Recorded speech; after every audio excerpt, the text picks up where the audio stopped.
Parang may mali. Wala akong nakikita ni isang bantay dito. Hindi kaya patibong din ito? Talasan ninyo ang pakiramdam ninyo. Mukhang alam nilang narito tayo.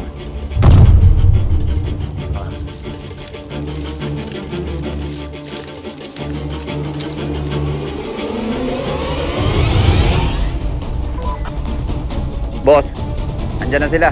Papasok na. Oo. Sige. Harapin niyo yung mga bisita. Kunin niyo ang bitbit nilang regalo. Dalhin niyo sa akin ang ubtaw.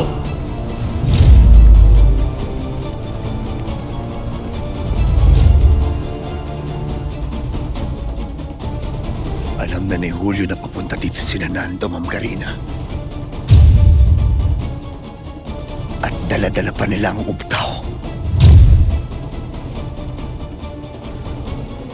Nag-aabang na si Julio sa kanila.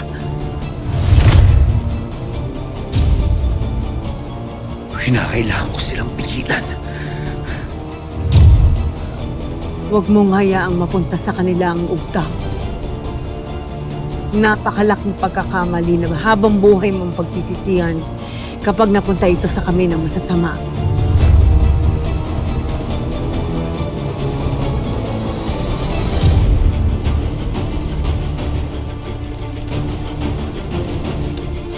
Martin!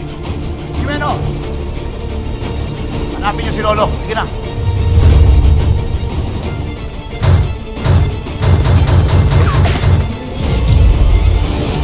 Ano? Nando! Dala mo na ba ang regalo ko? Di ba sabi ko sa'yo, hindi ako titigil hanggat hindi kita nahihahatid sa impyerno!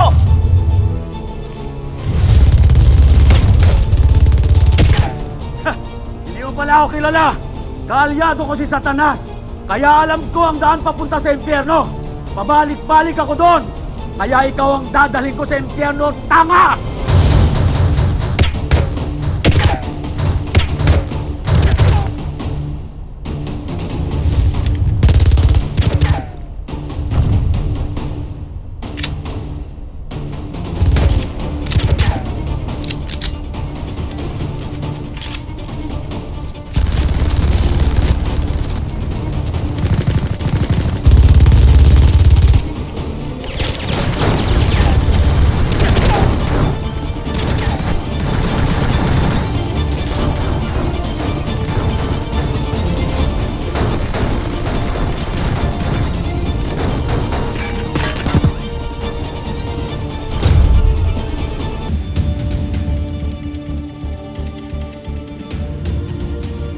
Ay siya, akin na lang rin kaping are. Tsaka sayang ang init eh.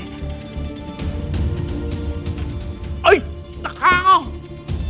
Pagkakainit pala ng kaping iyan. Sana'y gayan din ang pakiramdam mo sa akin. Ha? Mangkanor, wala ho sa mood. Tantanan niyo muna si ate kasi baka mamaya ulo pa niya ng uminit. Kasi initan ng araw yan. Pasensya na kayo. Hindi ako makapokus eh. Hindi ko maiwasang isipin si Lolong.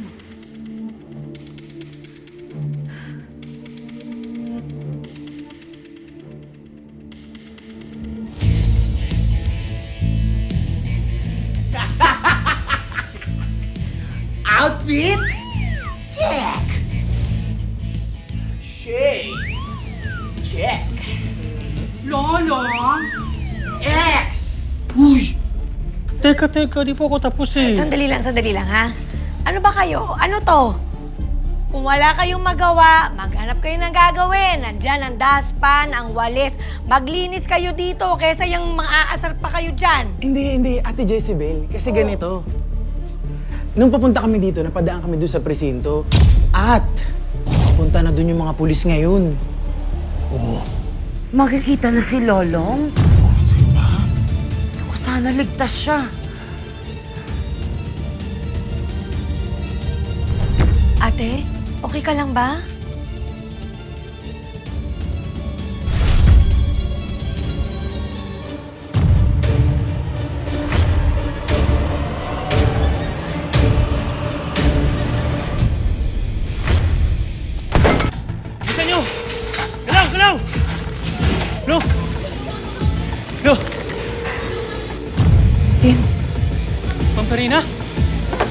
Uy, kayo.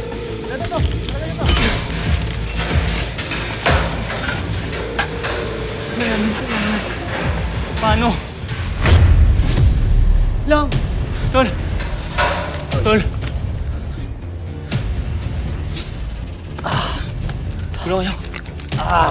Tol, buti na pagana mo yung tracker. Simula nung umilaw, pumunta kami agad ng grupo nila at mo. Tol.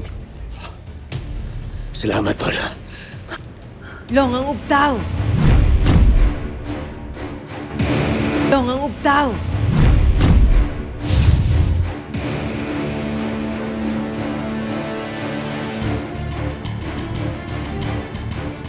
Kunin ko ito.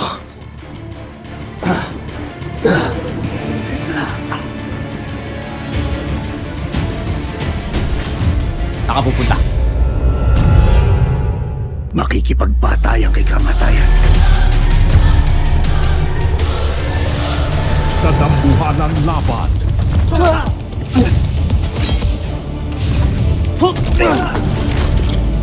Sige! Subukan mo. Bubutasan ko yung katawan mo. Wala akong ibang gusto sa tao. Hindi para buhayin ang taong mahal ko. mananganib ang kanilang buhay. Ang Ivan na yan at si Isaac ay isa. Wala akong pakialam na kahit si Satanas ba siya, tatapusin ko siya. Magsipaghanda kayo. Baka kung anong mga nilalangang maglabasan, pagtuluyan ng kinain ng buwan ng araw. Lolong, ang ubtaw! Nagsisimula na ang epekto ng duyog! Tumakbo ka na! Sino ang magtatagumpay? Nasa bingit ng kamatayan ng anak ko. Nang makita ko ang kapangyarihan ng ubtaw, nabuhay ang pag-asa ko, nagagaling ang anak ko. Malakas ang loob mo, kalabanin ng kapatid mo. Pwes, uunahin kita. Puro ka sa tama. Susunod ko si Lolong. Tumimik ka! Para lang sabihin ko sa'yo si Lolong lang ang tinuturing ko kapatid!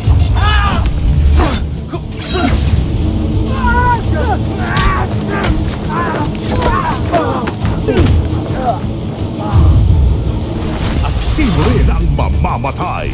Sinasabi ko na nga bang amoy kagagaspangan ang ugali mo. Kaya dapat sa'yo tinatapos na.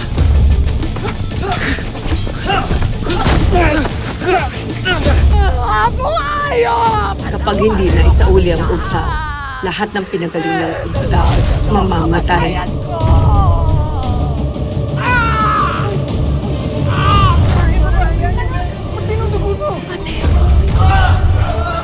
Anong nangyayari?